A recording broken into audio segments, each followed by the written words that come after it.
Oi, pessoal, estamos aqui na parte 6 da nossa aula de agentes químicos no ambiente, tá? Então, tem muitos exemplos de acontecimentos no mundo inteiro relacionados aos interferentes endócrinos, tá? Então, a gente vai dar uma olhada agora na questão da biota e exposição aos interferentes endócrinos, tá? Lembrando uma coisa que é muito importante, no Brasil as águas elas vêm de nascentes que vão para represas e das represas vão para o abastecimento de água das cidades. Algumas dessas represas ou cursos d'água são contaminados com esgoto, a maioria delas. Mas na Europa e nos Estados Unidos quase toda a água é de reuso. Então, esses estudos são muito importantes, porque parte do tratamento de água para abastecimento e parte do tratamento de esgoto não são capazes, esses tratamentos, de eliminar todos os poluentes. No caso dos interferentes endócrinos, a gente já tem vários estudos dizendo o que acontece.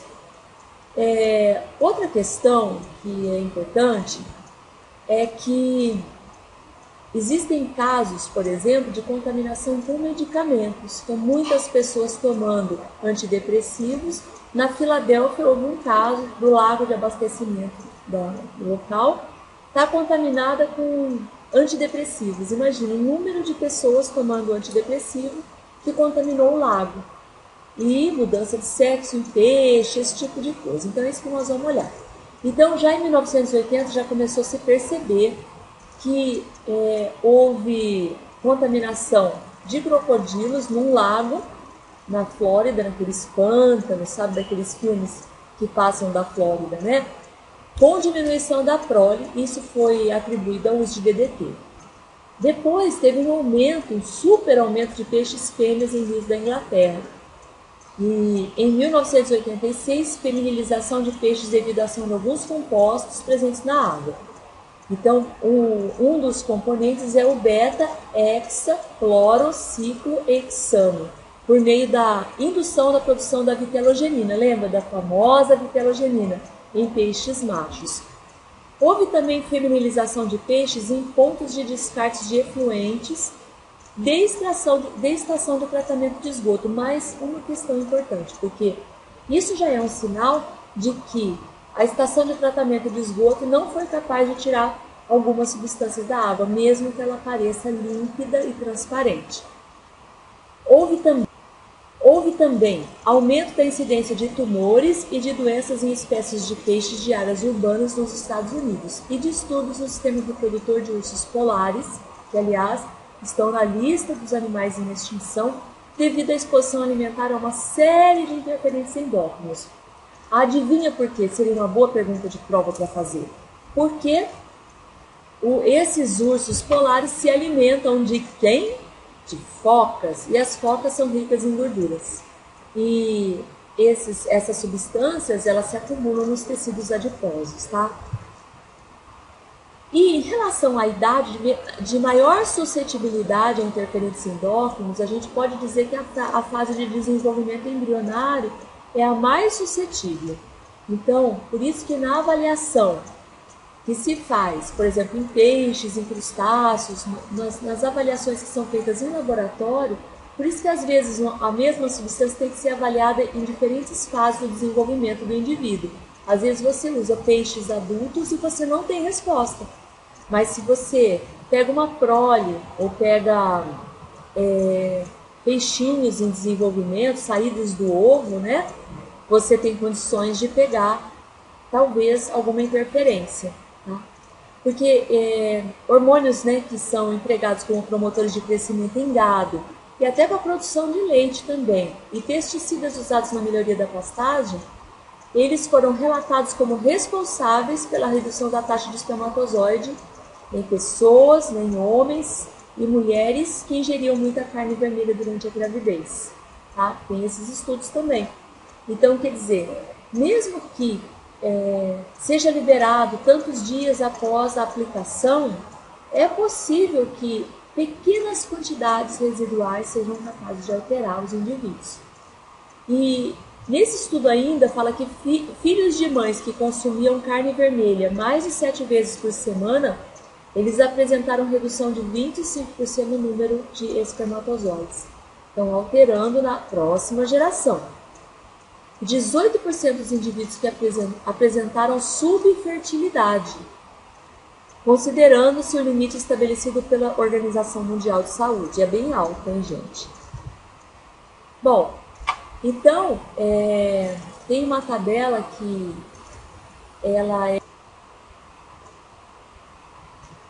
essa tabela, ela é bem antiga, mas ela ainda é válida para os dias atuais, tá? Então, ela vê quais são os disruptores endócrinos e onde que eles foram usados, de que forma que eles foram usados. Então, aqui famosos, né, 2,4-D, 2,4,5-T, né, na forma de substâncias comerciais aqui usados como herbicida, cloreto de cádmio, tá, e outros aqui, tá, aplicados como fungicidas, outros aqui, né, vários outros como inseticida, tá, nematicidas, tem acrilamida também, que muitas vezes é empregado no tratamento de esgoto como floculante. No Brasil, o floculante utilizado para a água é o sulfato de alumínio, né? Tem várias substâncias, né? PCB, benzoatraceno e benzopireno, que estão presentes no alcatrão, para a produção de asfalto, para queimas, né? Emissão de diesel, fundição, tudo isso, no bisfenol A em tudo quanto é lugar, tá? Então a gente vê que essas substâncias são amplamente, aqui tem vários que são interferentes endócrinos, tá? E aqui também cita alguns metais, o que é bem interessante. Tá? Eles são citados no artigo também como interferentes, eles devem alterar as vias de sinalização. Porque a gente sabe que os metais, eles alteram sítios catalíticos de enzimas, então é complicado. Aqui continuando, né, ó, tem uma lista interminável aqui, ó. Então aqui é o fitalato, aqui plastificante, tá vendo? Tá? Então tem várias coisas, olha, ainda tem mais, manganês, mercúrio, tá? Então as pessoas ficam alteradas fisicamente e também do ponto de vista endócrino. Ó, o pessoal que trabalha com solda, bem perigoso. E tem até, olha que horror, um medicamento antihelmíntico, quer dizer, aqueles medicamentos que são para vermes. Né? Então é perigoso também, viu, gente? Olha, alguns disruptores endócrinos e seus efeitos, né? A atrazina e o ascarel, né? Aqui, ó. O primeiro, redução na qualidade do espermatozoide, e o outro, declínio da função do sistema imunológico. Aumento de doenças infecciosas, acumulação no leite materno, ligado à produção de endometriose, atravessa a barreira placentária, né? QI inferior das crianças nascidas, baixo peso, acumula-se nos tecidos dos fetos. Olha só, quanta coisa, né? Olha, tiveram inclusive tamanho de pênis reduzido com o consumo desse ascarel, com PCB, tá? O benzopireno e o benzoatraceno, dano de oócito, alteram a ação de linfócitos, são mutagênicos. Conhecidamente mutagênicos, eles se ligam na guanina, tá? Bisfenol A, substitui a recepção do estrogênio, diminui a ovulação, aumenta a secreção de prolactina. A prolactina é muito comum, até em ovários policísticos, aí a pessoa fica com pelos de bigode, né, na região da face, às vezes altera a pele, produção de espinhas e vários. O BTX, que é benzeno, tolueno e xilenos, tá? Anomalias menstruais com aumento de sangramento nos intervalos do ciclo e na corrente sanguínea fixam os glóbulos vermelhos. Então, são substâncias muito perigosas. Como seria bom a gente viver de modo mais natural, né? Bom, tem várias coisas aqui. Aqui está muito pequenininho. Depois em aula a gente conversa sobre ele, tá? E a gente fala diversas substâncias também. Tem um artigo que fala de disruptores endócrinos do meio ambiente, um problema de saúde pública e ocupacional, Tá? Então fala bastante da questão da fertilidade masculina, contagem média de espermatozoides, volume do esperma ejaculado, tá? Taxa baixa de espermatozoide no líquido, né? E tantas outras coisas, né? Que nós estamos realmente com problemas. Bom, em 1949, os pilotos que eram pulverizadores de DDT para pulverizar lavoura, pulverizavam em aviões, tiveram diminuição da contagem de espermatozoide no sêmen, tá? 2 décadas mais tarde, houve também um relato de trabalhadores na produção de um inseticida numa fábrica que relataram ter perda de libido, impotência sexual e baixa contagem de espermatozoide. Então, para a gente ver como essas coisas alteram a vida das pessoas, né? Então, com isso, né, a gente sabe que a exposição ocupacional aos pesticidas provoca algum tipo de rompimento endócrino. Hoje nós sabemos disso, temos vários experimentos, tá? Mas isso começou em 1949, aí foi tendo um monte de relato da fauna, relato em humanos, e aí a gente hoje já sabe bem disso. Tem também um artigo muito bonitinho que vocês podem dar uma olhada, que é da Química Nova. São lindos os artigos da Química Nova, são em português fáceis de dar uma lida, tá? Esse que eu estou mostrando aqui para vocês, interferentes endócrinos no ambiente. Ele fala várias coisas. Bom, aqui também a gente relata alguns eventos relacionados ao sistema endócrino em seres humanos. Então aqui a gente tem relato nesse CR, onde está escrito CR, ó, aqui tem um CR, né? Criptorquia, né? Que são os testículos que não desceram bem, né? Aqui temos síndrome do ovário policístico, PCO, síndrome do ovário policístico, muito comum isso, tá? A qualidade alterada do sêmen, né? Do esperma, SQ, né? Aqui, ó. Então, nos países da Europa, eles estão aqui citados, né? Peso e histologia do testículo, aqui, alteração. Tá? Então, olha como a Europa está estudada e foi mapeada em relação a isso. E teve também, tudo onde está esse escurinho aqui, né, em vários pontos, ó, aqui tem, tudo aqui tem, tá? Aumento de casos de câncer de testículo, que é bem triste. Na Dinamarca, isso em seres humanos, tá? De 1943 a 82, houve duplicação dos casos de câncer de próstata em geral e quadruplicação entre jovens entre 15 e 24 anos, que é uma idade que não está sujeita a câncer de próstata.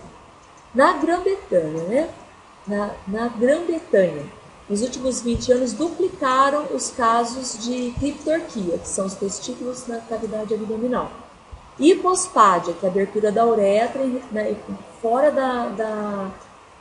assim, não está na ponta do pênis como deveria estar, né? E outras malformações em recém-nascidos, tá? Em relação à concentração de espermatozoide no líquido ejaculado e o volume do ejaculado, em 1938 era 113 vezes 10 a sexta, em 1990 quase metade, né, disso. E o volume do ejaculado, ele era 3,5 ml e passou a 2, quer dizer, mudou bastante. E aqui nesses gráficos, são gráficos feitos com populações humanas, aqui mostrando o número de espermatozoides, aqui a morfologia normal, a porcentagem, e a mobilidade dos espermatozoides, havendo declínio no número de espermatozoides, de 73 a 92, havendo piora na morfologia dos espermatozoides, também na mesma época, e diminuição da mobilidade dos espermatozoides, tá? A gente vê que esses dois parâmetros aumentaram bastante. Isso foi feito, gente, em 1351 homens férteis, acompanhados por um tempão, de 73 a 92. Isso é um trabalho extraordinário, feito com populações imensas. Agora na fauna, né, na vida silvestre, a gente tem alteração na função imunológica, a proporção alterada entre os sexos, esterilidade na vida silvestre, em aves, tá? Principalmente. Peixes também. Síntese de vitelogênio, impotência sexual e relação macho-fêmea, né? Então, todos esses lugares mostrando como houve alteração na vida silvestre. Então, voltando aqui aos crocodilos da Flórida, redução de 90% na taxa de natalidade, machos com órgão copulador reduzido à ausência dele, então atribuídos ao DDT, gaivotas que femininizaram, viraram fêmeas por causa do DDT, e esse metoxipor, tá? São substâncias para pulverização. Andorinhas da costa, ausência de macho na população, olha que loucura. E peixes na Inglaterra com produção de vitelogênio e desenvolvimento de ovário em machos. Carpas, mudança de sexo, isso na saída do efluente de fábrica de papel na Flórida, e peixe com predomínio de machos no Mar do Norte. Então, quer dizer, uma alteração muito, muito significativa devido aos interferentes endócrinos.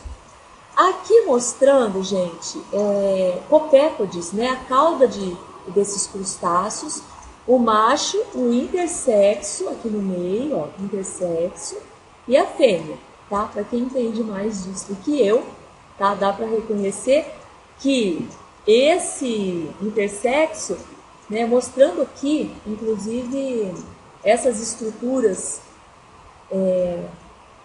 do corpo, né, dele, ele não é nem fêmea e nem macho, tá? Mostrando aqui. E aqui em peixes, um peixinho, né? Deve ser muito pequenininho, que é o mosquito fish, mostrando o macho, a fêmea e aquele que não é nem lá nem cá, né? Que ele é, na verdade, uma fêmea masculinizada, tá bom? Mostrando isso daí, em peixe, é uma alteração na nadadeira anal, numa região exposta a efluente de fábrica de polpa de tomate. E aqui a masculinização do segmento abdominal de fêmea de copépode, exposta a efluente. Tá? De novo, as substâncias, em que elas são utilizadas e o que aconteceu. Tá? Então aqui foi feita uma seleção de substâncias químicas de relevante exposição com atividade estrogênica evidenciada. Então é uma loucura aqui, né? O leite materno contaminado, tecido adiposo de mulher grávida, placenta, tá? Aqui leite de gado, retenção no sangue, etc. Aqui mostrando, gente, a espessura da casca de ovos numa época em que começou a haver a aplicação de DDT, tá? Na Grã-Bretanha. Olha só, foram observados 1000 ninhos de aves. E aqui era a espessura média. E essa espessura caiu para essa região aqui quando se começou a usar DDT. Quer dizer, isso foi uma coisa decisiva, né? Eles mediram o peso da casca, o comprimento do ovo e a largura do ovo. Tá? São vários os exemplos, né, de herbicidas, inseticidas, bifenilas policloradas, fitoestrogênios e várias outras, tá? E fármacos também. Tem um artigo que é bem bonito também, da Química Nova, tá? Que é de 2007, né? Desreguladores endócrinos no meio ambiente, efeitos e consequências. Seria muito bom se vocês pudessem passar olho nele, porque ele é lindo. E as substâncias que possuem a capacidade de afetar o sistema endócrino, né? Então, aqui também, da Química Nova, esse artigo de 2003, mostrando aqui, né, essa estrutura química bem conhecida da gente já, tá? O bisfenol A, substâncias farmacêuticas, esse artigo é bem bonito mesmo. E como é que a gente faz, então? Como é que a gente só aponta o problema e aí como é que a gente faz? Então, esse problema é encontrado em águas superficiais, em águas subterrâneas, tá? Em esgoto doméstico, em sedimentos marinhos, no solo e no lodo biológico. Então, existem processos de tratamento em alguns países que já têm feito esses processos, tá? Tratando com O3, H2O2, que são processos oxidativos, ou fotocatálise com luz, tá? Utilizando H2O2 e luz UV, né? Tem várias coisas aqui que são usadas para oxidação dessas substâncias no tratamento de água e também de esgoto doméstico. E tem outros, né? A cloração, que é um poluente também, eu não sei nem porque as pessoas continuam fazendo dessa forma. Filtração em carvão ativado, processos de membranas e de osmose reversa, que são muito caros, todos eles, tá? Mas alguma coisa deve ser feita, né? Na Europa tem sido muito usada a questão da UV para fazer fotocatálise, tá? E a gente vê quantos por cento de remoção que acontece em efluente tratado com filtro biológico e tratado com processos de lodos ativados. Aí, gente, todos eles utilizam bactérias aqui, né? Essas bactérias vão fazer a metabolização dessas substâncias. Então, olha aqui, a gente consegue do beta-estradiol até quase 100%, tá, de remoção. Então, se a carga do estrogênio aqui, grama dia, né, é 5, 2,5, 0,6, a gente tem essa remoção por 2 métodos, e esse método aqui parece... Então, pessoal, é isso. A parte 6 e final desta aula está terminada, e acho que seria até bom a gente voltar para a pré-história, porque vou te contar, o que o homem fez com o meio ambiente é uma coisa assim impressionante, né? Somente os loucos, né? Aqui o quadro de Van Gogh, um pedacinho do quadro de Van Gogh mostrando, né, esse céu maravilhoso. Somente os loucos conseguem viver no mundo como que a gente está vivendo hoje, tá bom? Lembrando dos 2 filmes, né, que nós já assistimos, A História das Coisas, né, que a gente já assistiu. E é isso, pessoal. No final, nossa sociedade será definida não pelo que criamos, mas pelo que nos recusamos a destruir, tá bom? Então, quero agradecer a vocês. Beijo. Tchau, povo.